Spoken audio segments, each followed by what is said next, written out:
21 година за Києвом, це значить Prime Скрипін в ефірі телеканалу ОТР, так само на YouTube-каналі Скрипін.ua та Ukrainian Media Network. І про що сьогодні йтиметься? Є такий мультфільм «Чіп і Дейл поспішають на допомогу». А тепер виходить, що національні дружини і Національний корпус поспішають на допомогу. Так слід розуміти або трактувати слова сьогоднішнього героя програми. Окрім того, очільник Національного корпусу Андрій Білецький обіцяє зробити АТАТА новій владі і поставив свій ультиматум. Андрій Білецький – військовий, громадський та політичний діяч. 40 років. Народився у Харкові. У 2001 році закінчив історичний факультет Харківського національного університету імені Каразіна. Працював викладачем харківських вишів. Зі студентських часів брав активну участь у націоналістичному русі. Очолював харківський загін всеукраїнської організації «Тризуб» імені Бандери. Потім створює свою організацію «Патріот України» і стає її командиром. У листопаді 13-го року, під час подій Євромайдану, члени організації разом з іншими націоналістичними організаціями склали кістяк новоутвореного правого сектору. 5 травня 2014 року у Бердянську став засновником батальйону «Азов». Зараз це полк, і Білецький у ньому перший командир. Брав участь у звільненні Маріуполя від терористів. Згодом стає народним депутатом 8-го скликання Ради. Був заступником голови Комітету з нацбезпеки та оборони. Нині лідер партії «Національний корпус». Андрій Білецький саме зараз на АТР. Отже, добрий вечір, Андрію. Доброго вечора. Так. І так само я мушу, очевидно, нагадати про досяжні Viber та Skype для дзвінків і скайпування, ясна річ. Viber плюс 380 73 419 41 58, ну і Skype atr.tv. Отже, я не обмовився, коли сказав національні дружини і Національний корпус, тому що багато хто не розрізняє ці дві організації. Мало того, де тут стоїть, відповідно до портрету, на початку Азов. Все-таки обмовилися. Хто обмовився? Я не обмовився.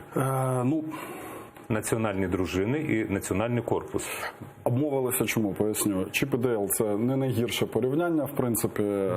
Все-таки майже куміри раннього дитинства, але... Якщо ми говоримо, я так розумію, що ми будемо говорити, скажімо так, про допомогу Золотому, так. Населеному пункту, який частково попадає під так зване розведення, то там присутні все-таки не національні дружини і не Національний корпус. Це, скажімо так, збірна команда ветеранів Україно-російської війни з абсолютно різних підрозділів, лише частина з яких мають відношення до громадської організації там Національні дружини або до політичної партії Національний корпус.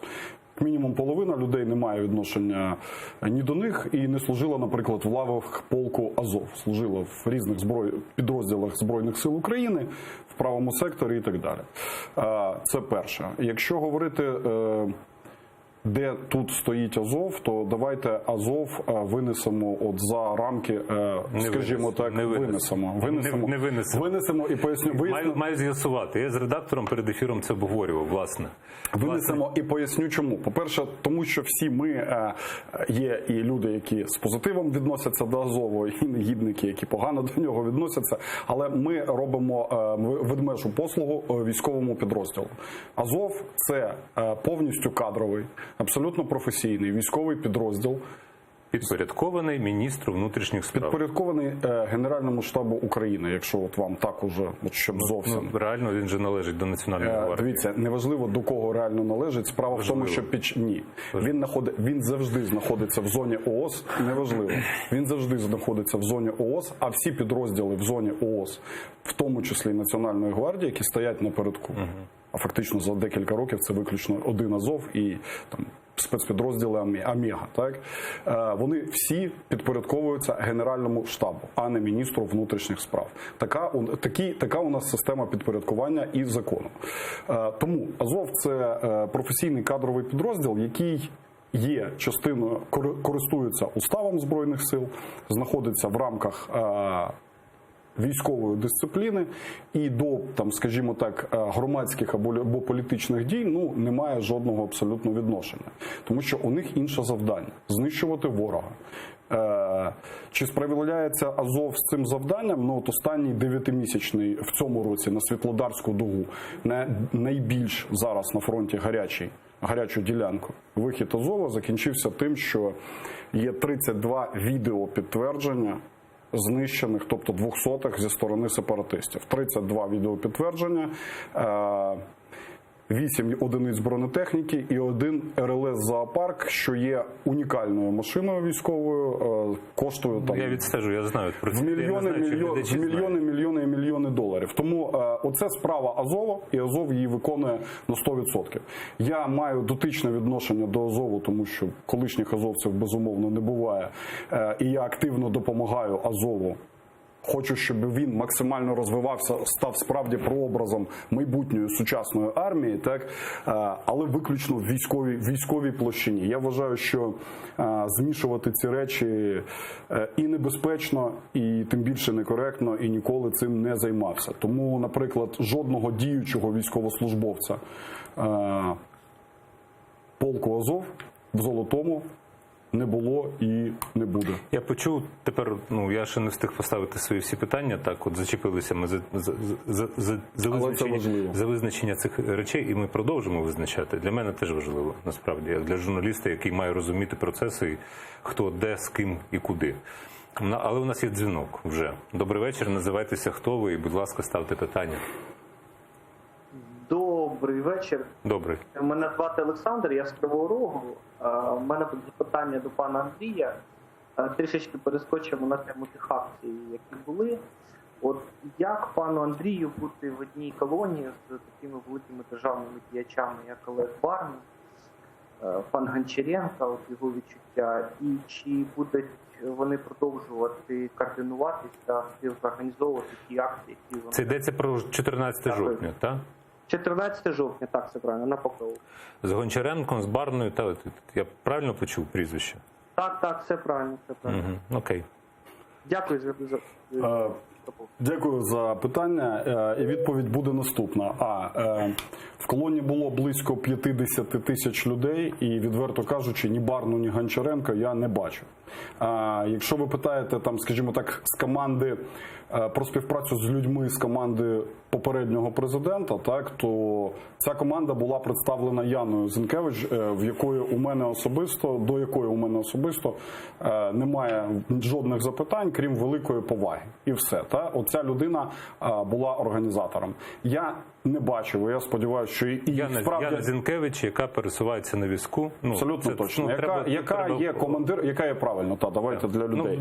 Не всі Яна Зінкевич, яка є командиром фактичним і керівником госпітальєрів, тобто найбільшої, мабуть, волонтерської такої фельдшерської там служби, яка була за всі часи війни, яка справді пересувається на візку, але залишається прикладом оптимізму і гарних справ. Тому до цієї людини у мене немає жодних претензій. Точно також, як у мене немає жодного права, наприклад, когось з 50 тисяч виганяти або ставити навпаки в колону. Я цих людей там не бачив. Особисто у мене до них ставлення, до тих людей, яких ви назвали, м'яко кажучи, не найкраще. З приводу ж того побоювань, що це умовно кажучи, можливо, до цього дотичний Порошенко і так далі, вибачте, на жодній акції не було присутньо жодного прапору Європейської солідарності. Я хочу нагадати, що... Як і ключових спікерів, тому що я не вважаю... Для мене Яна Зінкевич – це в першу чергу представник «Голос фронту», а не «Голос...» Я зараз не про Яну Зінкевич, в мене теж немає до неї питань ніяких. Якщо когось цікавить її світогляд на позиції і так далі, то у нас на каналі Скрипін.ua є з нею інтерв'ю, яке записано, якщо я не помиляюся, минулого року. І відносно воно свіже, це було ще до парламентських виборів, до того, як вона опинилася в списку партії «Європейська солідарність». Але все одно це нічого не означає, з великим рахунком. Тут варто говорити про те, що була ще акція «Ні капітуляції», на якій Порошенко ж дивився. Тобто в один з моментів, коли він востаннє з'являвся на публіці Ну, це теж не смішно, тому що він з'являвся на публіці, коли йому дякували. Коли він тоді вітав на Банковій з вікна тих, хто прийшов йому подякувати. Більше ні на яких акціях він не був помічений. Натомість, коли почалася почався цей процес, ні капітуляції і так далі, і тому подібне, підхопили. Ясна річ, ми це з'ясовували, що там на Банкову прийшли різні абсолютно люди, і прийшли і ветерани, і прийшли той самий Олексій Гончаренко, був там помічений, і представники партії «Європейська солідарність». Так що той факт лишається, ми ж про нього не забуваємо. Будемо говорити зараз про 14 жовтня, і там є враження різні. Питання, наприклад, 6 числа, воно теж достатньо відкрите. Порошенко так з'явився на цій акції. Але врахуйте, будь ласка, теж декілька моментів. Як з'явився Порошенко? Коли, стало зрозуміло, що перше, ми в золотому. Тільки після об'яви зі сцени про це Порошенко прийшов з Песта-кафе. Це об'єднання ветеранів. Песта-кафе прийшов на Майдан. Друге, Порошенко на сцені не виступав. І його туди не поки що. Ні, послухайте, його туди, я ж знаю цю ситуацію, його туди не пустив ніякий не Білецький, його туди не пустили люди. Тобто він справді проскочив там боком, там в величкому своєму колі і так далі для селфі, для чекіна. І пішов з цієї акції. Та й знаєте що, от я вважаю, і чорт би з ним. Можливо, людина, знаєте, визнала... Насправді, це ж не перша акція з під гаслом «Ні капітуляція». Такі ж акції проходили в 2016 році. Тільки тоді було питання не формули Штайнмайєра, а плану Мореля. Хоча це дуже подібні між собою дві речі. Так? Яку тоді провадив активно Порошенко. І ми тоді виходили... Національний корпус, якраз так далі, виходили під гаслом вимоги нації, ні капітуляції. От теж все те ж саме було. Тому, якщо, можливо, людина, знаєте, за там життєвий шлях пройшла і от оцінила, зрозуміла, що вона робила неправильно, от фактично капітулюючи на дипломатичному фронті. І зараз вирішила сказати наступнику, що так не можна, я вже на цьому опікся, то це позитивно насправді. Дай Бог йому здоров'я. Ми можемо, звісно, там вдаватися до подібного тролінгу і сарказму, але якщо говорити все ж таки про 14 жовтня, вийшло багато людей, але враження у багатьох були різні, і вони напряму стосуються, власне, Національного корпусу. Це політична партія. Так? Дозволю собі зацитувати Дмитра Лиховія, до якого в мене теж немає питань, бо я йому довіряю як журналісту, фаховому, видання «Новинарня», і, власне, цитата з Фейсбуку. Дивлявся вчора у ці відсторонені, змучені обличчя. Не той вже тепер нацкорпус. Печалька. А ще ж була відверта тітушня. 14-річні шмаркачі на кортах, бабушки, дідушки теж у куртках чи футболках нацкорпусу і решта, хто знуджено чекав на парапетах з вудлищами, коли мітинг закінчиться. Навіщо залучати таку масовку? Версії 2 чи 3. Або показати вирішальну вагу нацкорпусу в протестному русі або рейдернути через це весь рух опору капітуляції, або тупо стало реальністю те, про що каже Арахамія. Тоді наймаче може бути і не сам нацкорпус, але без відома Білецького це не відбулося. Так, там в пості ще були фотографії, між іншим, які свідчать про написане.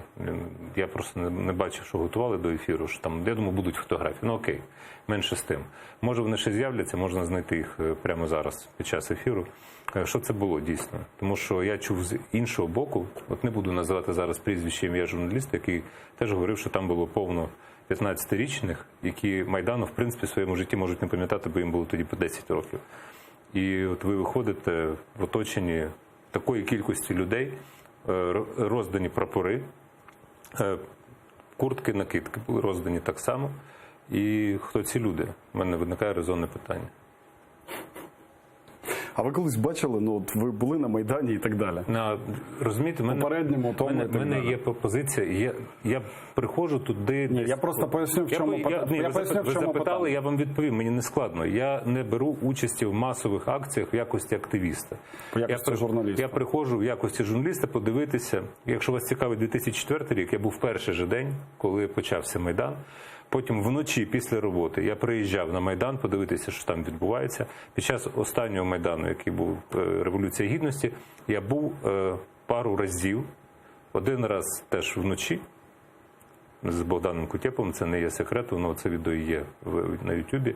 І приїжджав час від часу прогулятися, знову подивитися, що відбувається, для того, щоб зрозуміти стан речей. Як активіст я туди не ходив і не ходжу. Але питання до вас, воно лишається актуальним. Я до чого питав?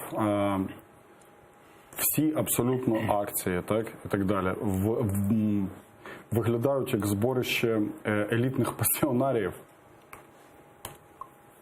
Чи це зріз нашого суспільства в першу чергу? Я не бачив жодної акції, яка от там, якщо там не підібрати 50 людей, так далі. Якщо ми подивимось зараз... Картинки, між іншим, я перепрошую, що перериваю, ось картинки цих людей, про яких написав Дмитро. Це ілюстрації з його Фейсбуку. Ну от. І от ви знаєте, я дивлюсь на ці ілюстрації, бачу, я теж бачив Майдан 2004 року, приїхав теж в першу ніч з Харкова, бачив багато великих акцій, та ще навіть пам'ятаю «Україна без кучми». Так от я, чесно кажучи, не бачу рівним рахунком нічого. Ну дивіться, Ні, ну уявіть собі, давайте так, Олексій, перше. Я не Олексій, Роман, але менше з тим. Буває, можна Ваня називати, я не ображуюся. Промотайте ще трошки. Скільки з вами знайомий? Оце, так, ну, буває, ви ж по ефірах, може, ходите, там був Олексій, не страшно. І говорили ми про Олексія Гончаренка. Так теж що правда. Я теж можу поплутати. Я ж перед ефіром подивився, як Білецького звати. Андрій, бо я забув. Так. І не там Олег. от є люди, мені легше запам'ятати, бо я Андрійович.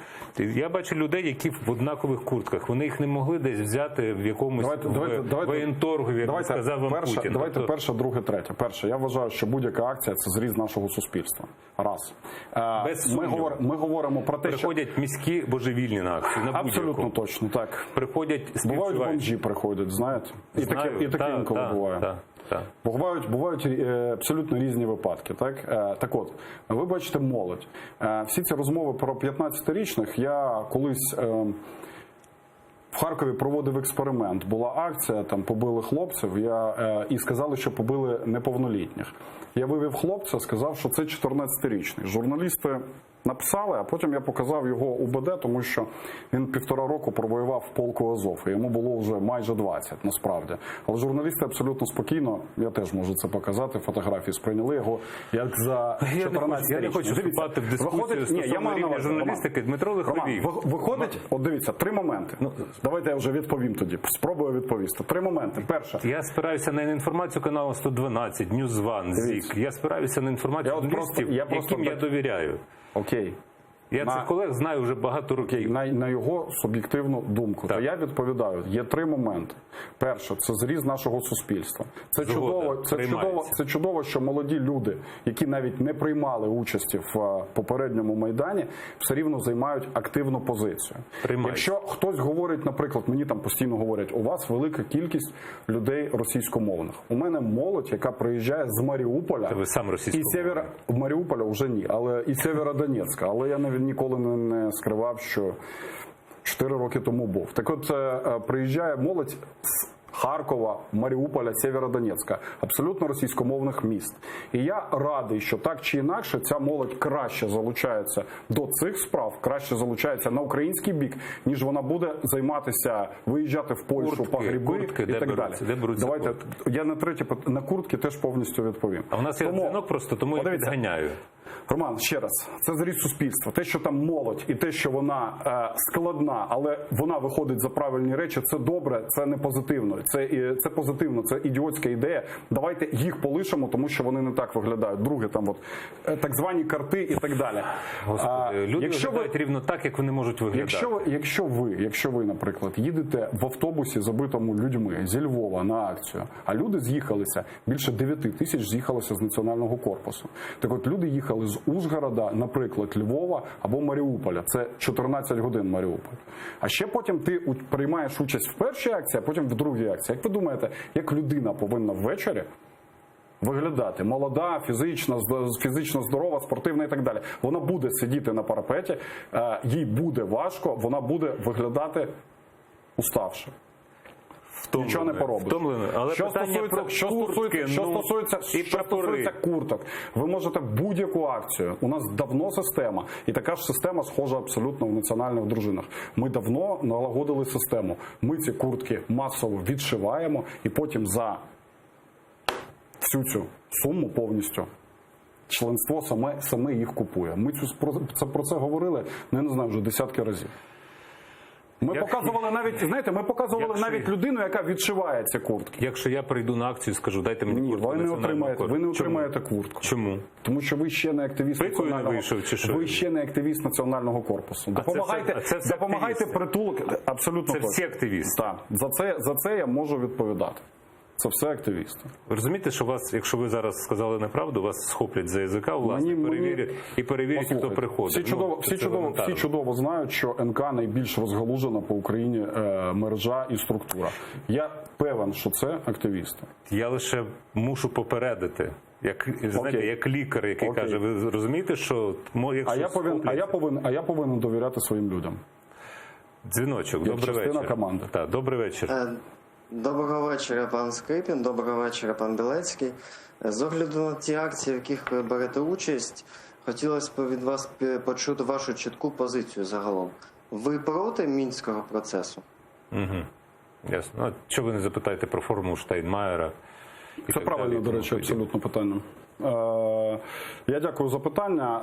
Чому це правильне питання? Тому що формула Штайнмаєра – це всього-навсього 2 пункти з 13 пунктів другого Мінську. Все. Першопочаткова формула Штайнмаєра була на кількох сторінках. Ну, слухайте, я ж теж відстежував позицію. Ну, дивіться, мене теж є зацікавлення розпитувати про це, не лише про акцію, яка відбулася, тому що акція, вона, зрештою, зараз дала реально новій владі козир. А ми не можемо відступати і відводитися нікуди, насправді, тому що люди є. Це з одного боку. З іншого хочу нагадати, що я ставив президенту Зеленському питання, чому війну він не називає війною. От ви зараз сказали ООС, а мене від цього отак от ковбасить, від АТО і ООС. Тому що є проста позиція притримуватися законодавства України. Закон України, закон і Конституція говорять про те, що у випадку агресії, тобто нападу на Україну, має зібратися Рада національної безпеки і оборони, яка говорить президенту, оголошує воєнний стан. Президент має оголосити воєнний стан своїм указом на визначених територіях. Я підкреслюю, не по всій Україні. Це можуть бути території намальовані, не обов'язково це географічні кордони районів, областей. На визначених територіях вводиться воєнний стан, говориться, Рада затверджується через 2 дні, протягом 2 днів. І всьому світу говориться, на нас напали, ось агресор, ось наш воєнний стан. Це не значить, що треба воювати. І Зеленський мені на це питання, між іншим, конкретно не відповів. Сказав, ви готові? Та бачите, є просто логіка. І тому, ясна річ, якщо зараз це відбувається, то, власне, чи ви проти Мінська, чи проти формули Штайнмаєра, чи треба назвати війну війною, я до вас можу поставити це питання, хоч ви не президент. А припинити оці симулякри АТО і ООС. Війну війною треба називати, це, мені здається... Юридично, я не просто... Я про юридично кажу, це просто ознака здорової логіки і все. І морального здоров'я, в тому числі в країні, тому що в іншому випадку це двоємисля, як мінімум. Так? Це гібридність тоді ми підтримуємо. Що стосується того, що я назвав ООС, тому що це називається зараз операція Об'єднаних Сил. І коли я говорю про полк і говорю в плані підпорядкування і так далі, я вважаю, що розумно користуватися тою термінологією, яка є офіційною в дану хвилину. Що стосується Мінську, я принципово проти мінських домовленостей. Мінські домовленості – це 13 пунктів. Фактично, жоден з яких не є на користь України. Єдиний пункт, який є на користь України, формально, так, там, 9-й, може мати це про отримання нами контролю над кордоном. Не прописаний абсолютно жоден механізм Що мається на увазі? Він може мати широке трактування. Наприклад, він може мати наступне трактування. Народна міліція ДНР. Якщо ми визнаємо оці території та і владу, яка там зараз... Про мінські домовленості зараз. Про мінські домовленості. То ми повинні визнати в цих окремих районах Донецької і Луганської областей, ми повинні визнати також створення народної міліції, яка буде частиною українських безпекових сил. Так от, та сторона може трактувати контроль над кордоном з Російською Федерацією як те, що на цьому кордоні буде знаходитися народна міліція ЛДНР, яку Україна вже на той час буде визнавати абсолютно. Регулярна армія ЛНР, вона так і називається. Ні, вона називається зараз Армійський корпус 1 і Армійський корпус 2. Народна міліція. Ні, вона не називається. Ні, зараз уже не називається. Називалася, я кажу, в минулому часі. Роман, народна міліція – це термін, який є в пункті 11 Мінських домовленостей. Тобто там чітко зазначено, що органи місцевого самоврядування після того, якщо ми визнаємо ці вибори на Донбасі і так далі, можуть створювати ту саму народну міліцію. Ні структура, ні чисельність, ні озброєння там абсолютно не прописані. Тому так, я проти Мінську. Я проти Мінську, тому що Мінськ жодним чином не дає жодних безпекових гарантій країні. Він заморожує конфлікт.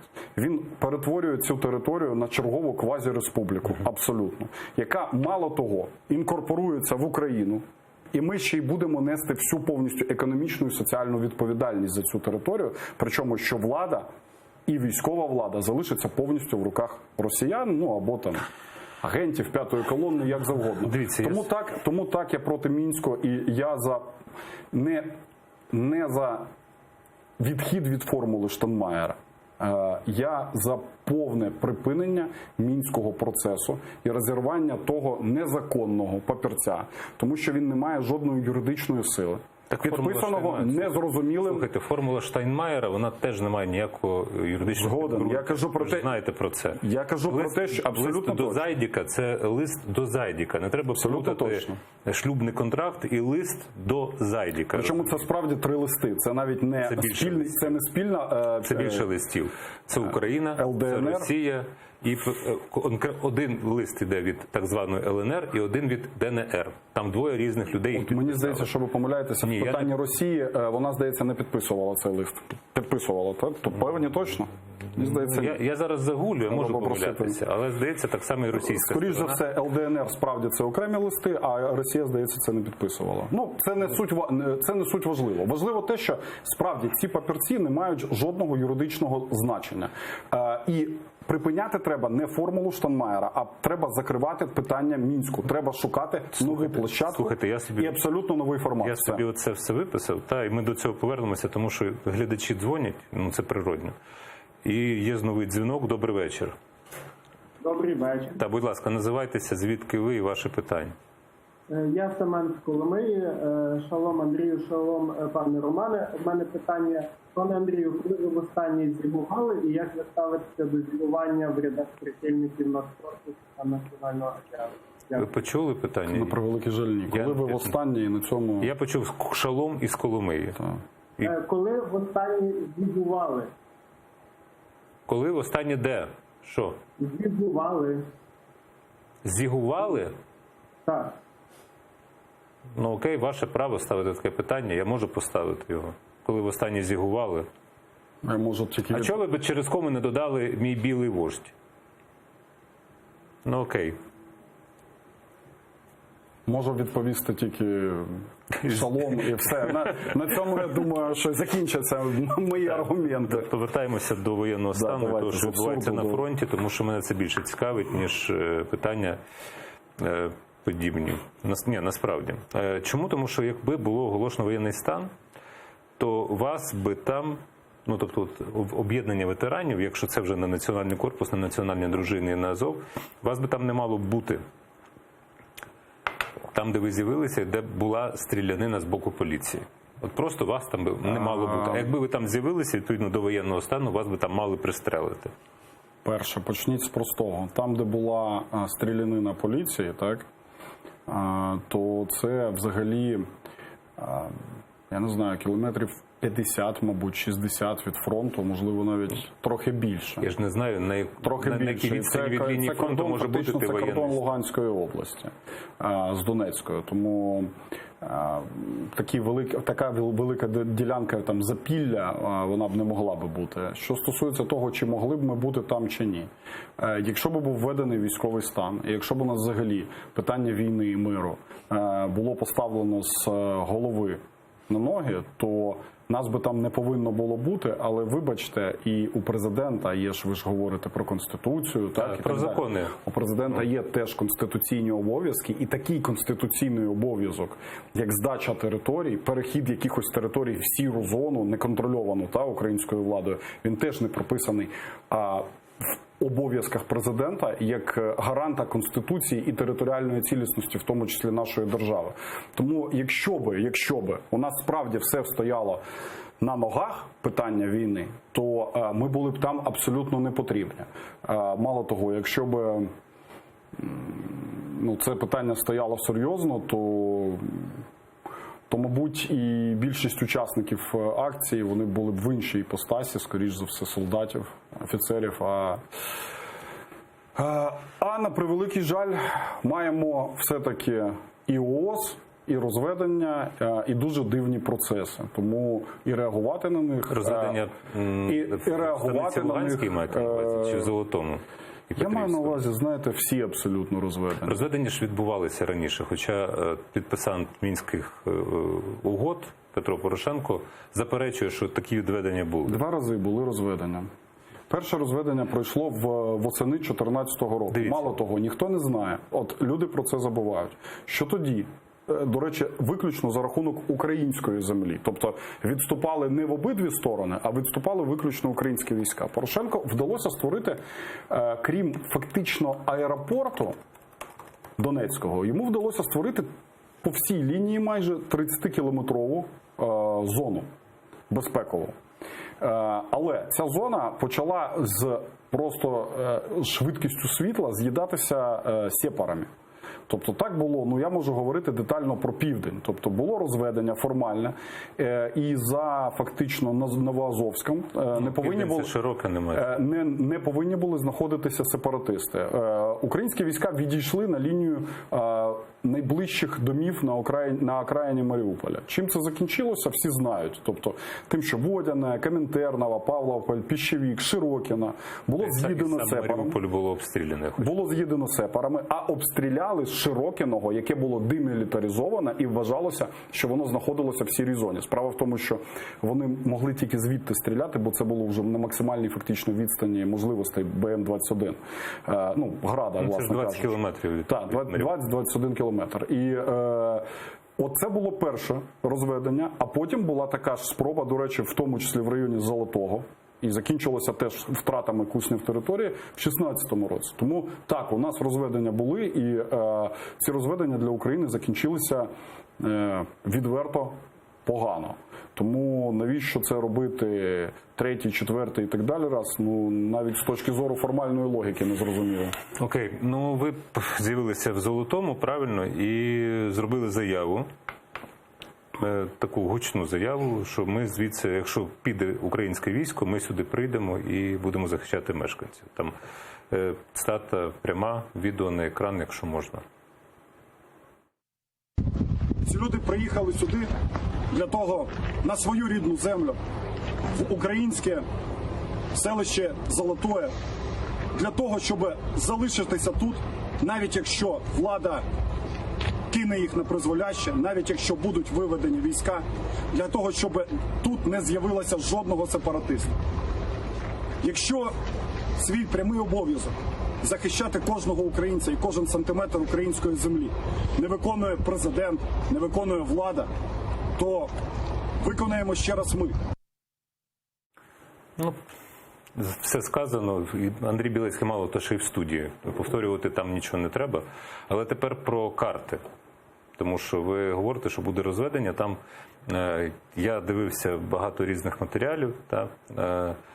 Є позиції відверто капітулянські серед українських журналістів, тут я не буду називати прізвища, які говорять, що там ж нічого не відводимо, насправді. І якщо ми відведемо там зруйновані будинки, взагалі ми поле віддаємо. Розібратися в цьому надзвичайно важко, тому що ви дістали свою карту якусь. І ми можемо, там знову будете на відео ви, а ви прийшли без карти. Але Мені зручніше буде, можливо, на комп'ютері. Або якось. в мене там, ми абсолютно точно. Якщо Бо ви так. знаєте, ви бачили перед ефіром, що редактор вже готував цю карту. Супер. Так, але ви просто, тут треба вже визначатися з тим, що, хто, Я не думав, звідки. що треба з мапою прийти. У нас Новий формат просто був. зараз ми Для мене подивимося той шматочок, де ви розказуєте на карті і креслите на карті, а потім будемо вже з картами онлайновими працювати, які ведуть волонтери, які небайдужі і стежать за зміною лінії фронту там протягом останніх 2 років. От ви зараз бачите супутниковий знімок району. Власне кажучи, Золоте, там Золоте 4, 2 і так далі, Катеринівка – це все, що ви бачите зверху карти. Це територія, яка контролюється сепаратистами. Фактично, скажімо так, лінія фронту проходить приблизно по лінії залізничної колії. Вона розділяє українську частину від частини, яку контролюють росіяни і сепаратисти. Так от, це Золоте 4. Це Катеринівка. Це те саме КПВВ, яке знаходиться зараз під українським контролем. Українська армія зараз повинна відтягнутися повністю з Катеринівки приблизно на цю лінію. Українська армія повинна відтягнутися зі значно важливішої точки, тому що це висоти. З Золотого 4 приблизно на цю лінію. А також відійти з КПВВ і зайняти позиції за. Не перед КПВВ, а за КПВВ в лінії. Що буде робити, що повинна здати, скажімо так, куди повинна відступити, якщо вона хоч кудись відступить, протилежна сторона, сепаратисти. Вона повинна відступити на домінуючу висоту, яка знаходиться за цією дорогою. Тобто, я думаю, що кожна людина може зрозуміти, що обмін цей не є рівноцінним. Так, ну от, власне, довелося, Андрій каже, не так багато сьогодні в ефірі, взагалі-то 55 хвилин в ефірі Андрія Білецького. От ми дивимося на цю карту, от зараз вона там з'явиться на екрані. Більше на питання будемо відповідати. Так це питання. Давай. Це питання якраз, тому що креслили ви лінію зіткнення, так звану, можна назвати лінію фронту, по залізниці. Бачите, оце от залізниця, так? Бачу. З карти, яку я ж кажу, ведуть волонтери. LiveViewMap називається сайт, там багато хто запитує. У нас на програмі «Фронт» вона фігурує щопонеділка. І шкода, що в мене зараз немає цього великого екрану нашого ЕДПРО, але тут в ефірі ми бачимо. Та? І лінія розмежування, так звана, вона змістилася, тому що вона йшла по залізниці в 2018 році, зараз вона нижче. Тобто від неї треба розводитися. Я потім взяв просто Google Maps, і подивився, що кілометр – це, власне, від лінії розмежування до залізниці, до околиць Золотого. Ну, от, власне, от сюди мають повернутися. От так от. А це в 18-му році так було. Якби в 18-му розводили, то Золоте треба було б віддати, Катеринівку віддати, це правда. Зараз так не виглядає. Я не адвокат і не апологет відведення взагалі, скажу відверто. Але де правда, як буде реально показати, підійти до карти? Ні, зараз нереально, так? Ні, зараз можна тоді давайте все-таки коротко. Ще раз. Перше, щоб не тицяти пальцями там в взводні опорні пункти, які є, в принципі, кістяком оборони, да? Ще раз повторюся. Це не відповідає дійсності. Чому? От в плані Золотого 5 і так далі повністю відповідає, та, там шахта, телекон і так далі. Значить, чому не відповідає? Тому що жодного взводного опорного пункту, жодного абсолютно українського солдата за залізничною колією зараз немає. І ніколи не було. За це я вам відповідально кажу.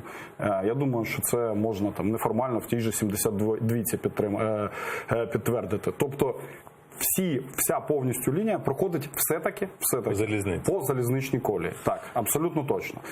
Що стосується, знов-таки, це не є формальна лінія, яку ви, питання тут не в формалізмі, так,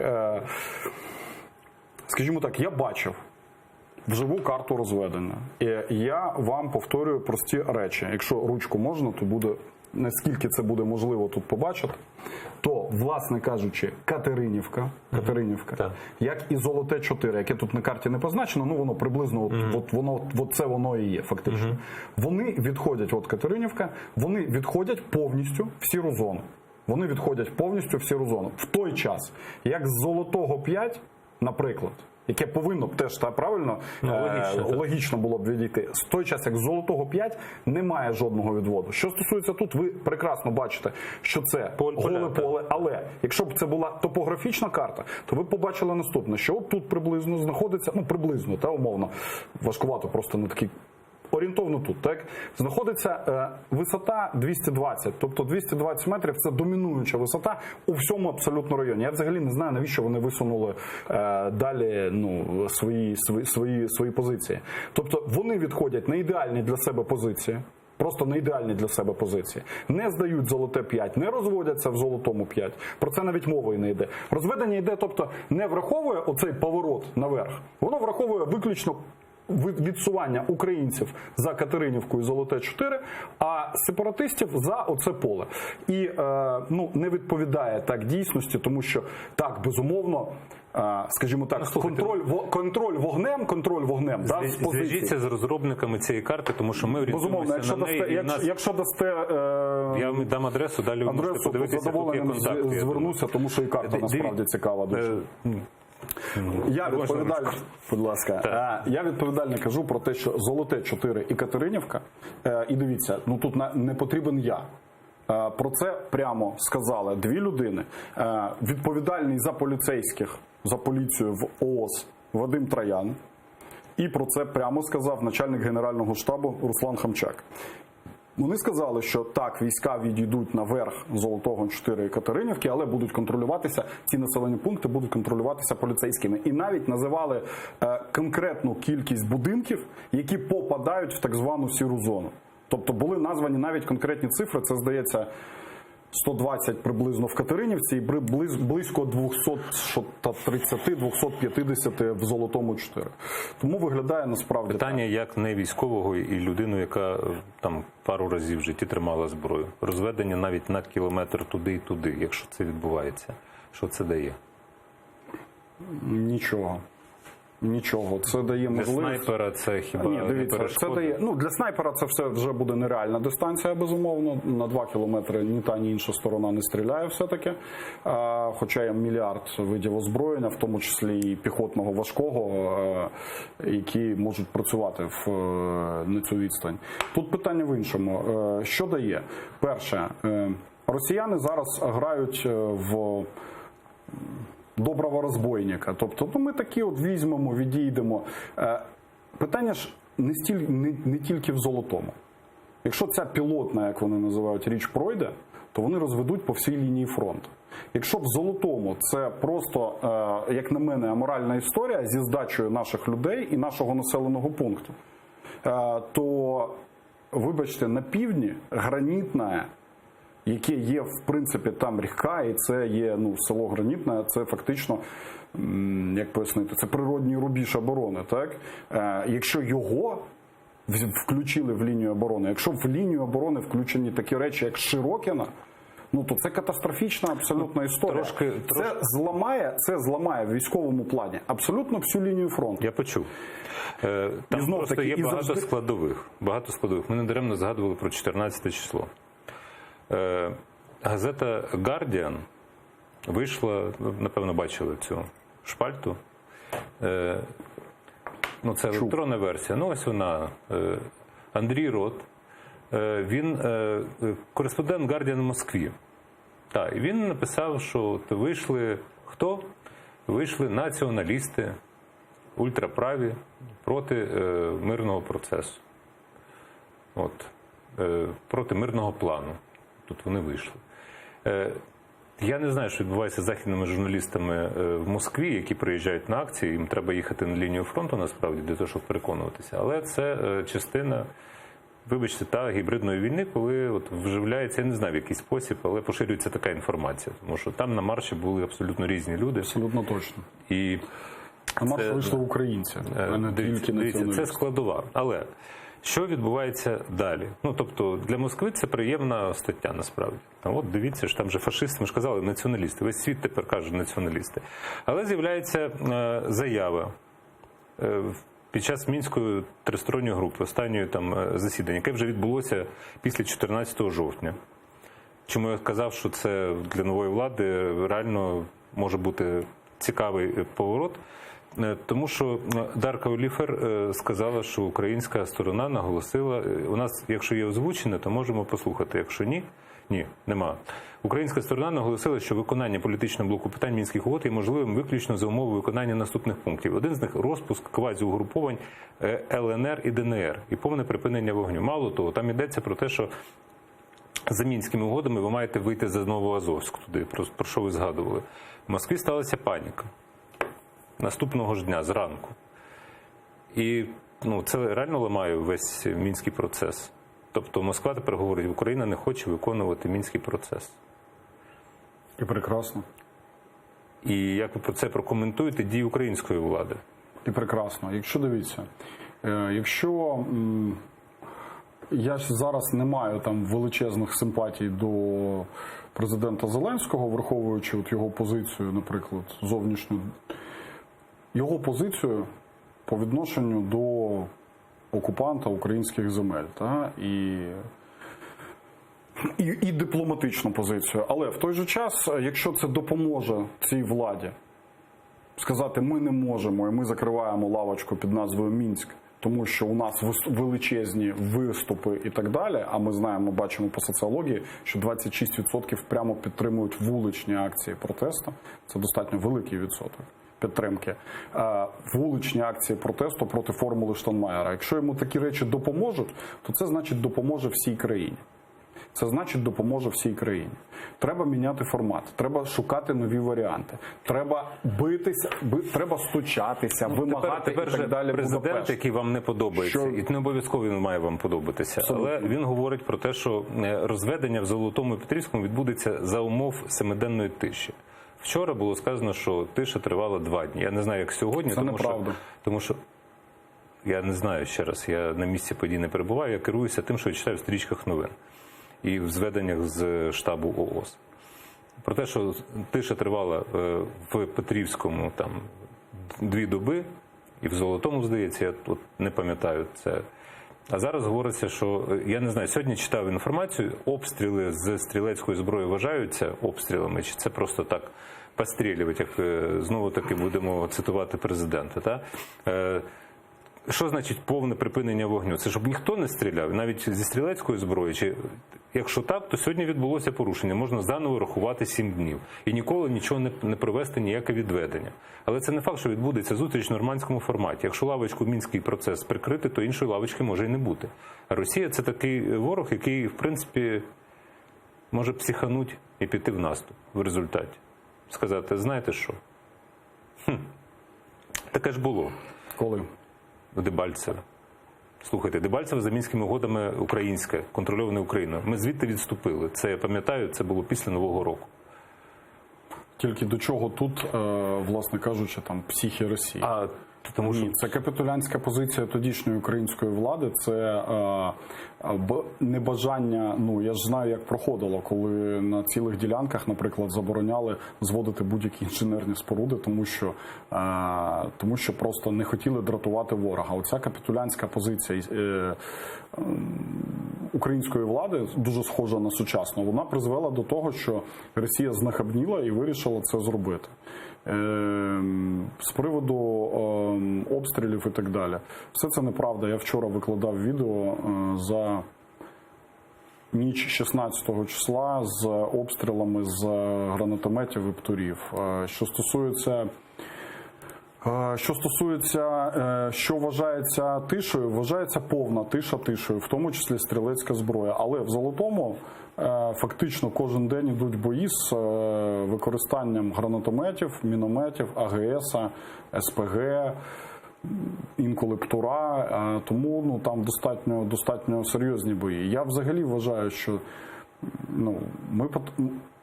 У нас троє загиблих за останні 2 доби. Так?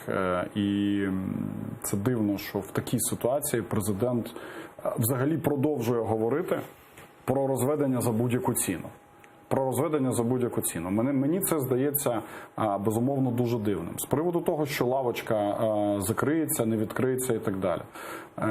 Мені здається, що це дуже дивна взагалі ідея. Як у нас от розказують, наприклад, що у нас там до Мінську, наприклад, прив'язані санкції і так далі. Санкції прив'язані до статуту ООН, до принципів міжнародного права, в тому числі принципів непорушності кордонів держав. От до цього прив'язані санкції. Вони не прив'язані до Мінську або будь-яких інших папірців, які були дивним чином підписані в 2014-2015 роках. От до цього прив'язані всі санкції. Шукайте нові формати. Цей формат веде до капітуляції. Як можна продовжувати його? Це абсолютний абсурд. Що стосується там Росії і так далі. Послухайте, жоден формат, ані Мінський, ані Болонський, там, ані, не знаю, Йошкар-Олінський, він не призведе рівним рахунком ні до чого там по відношенню до Росії, якщо ми будемо внутрішньо слабкі. За нас ніхто не буде. Ви говорите за нас очевидні речі. Якщо це очевидні речі, так може ми займемось тоді насправді очевидними речами. Є дзвінок, є в мене одне питання останнє. Армією і економікою, а не дипломатією. Це так, правда без для мене, я не знаю, як для глядачів, для мене є це очевидні речі. Було б прекрасно, щоб для влади і президента це теж були очевидні речі. Я вас повертаю до свого питання президенту про війну, тому що це фундаментальна річ, насправді, в всьому цьому процесі. Ми займаємося невідомо чим. Уже 5 років. Коли триває війна? Дзвінок, добрий вечір. Добрий вечір, Романе, добрий вечір, Андрію. Пане Андрію, я хочу задати таке запитання. Чи не вважаєте ви, що Петро Порошенко був найкращим президентом України? І чи вважаєте ви, що диктатура в Україні потрібна, щоб Україна стала сильнішою? Дякую. Якщо можна стисло, бо в мене одне питання ще лише. Дякую за питання. Найкращим президентом серед кого? Може перерахувати президентів? Кравчук, Кучма, Ющенко, Янукович, Порошенко, зараз Зеленський. Ось у нас всі 6 президентів. Мені здається, що все грядка приблизно однаково погана, з деякими падіннями сильними вниз, так, як і, наприклад, Янукович, які справді на порядок гірші за інших. Тому не вважаю, тому що я просто не знаю жодної причини вважати Порошенка в чомусь успішним для України президентом. Що стосується диктатури і так далі, у нас розбите достатньо суспільство, тому якісь там прямі диктатури, це історія буде абсолютно несерйозна. А от централізація влади, особливо в питаннях все-таки безпекових, зовнішньополітичних і так далі, централізація максимальної влади, так, на період війни вона необхідна. Я тут маю вашу цитату, але я прочитаю, щоб час не тягнути, бо вона на відео є. Це було сказано під час маршу на Покрову. Що час маршів пройшов, тут сьогодні десятки тисяч людей, ці люди можуть виходити 100 тисяч, мільйон, так далі, але якщо влада не чує, значить треба переходити до інших дій.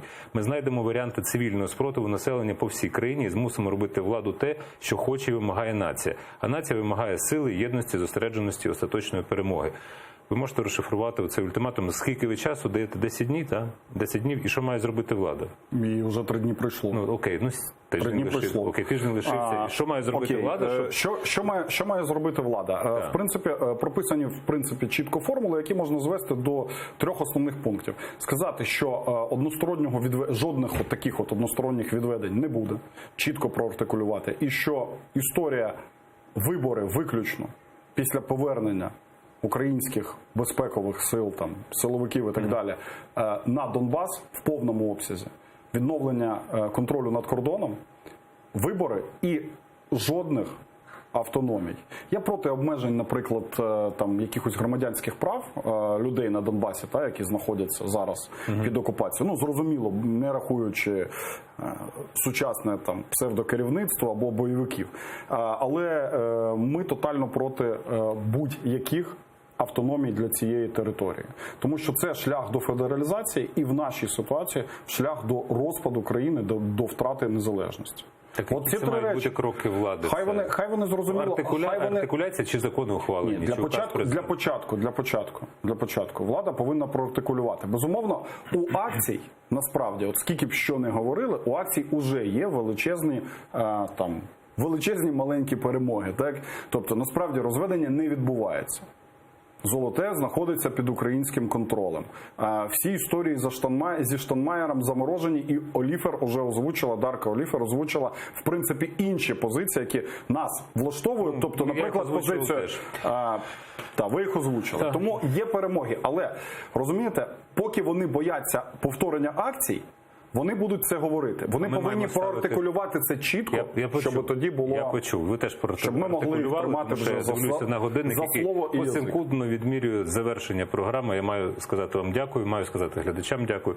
Нагадати, що можна нас дивитися на каналі АТР, на Фейсбуці АТР, на Ютубі АТР, так само на YouTube-каналах Скрипін UA та Ukrainian Media Network. Дякую, що були з нами цей вечір.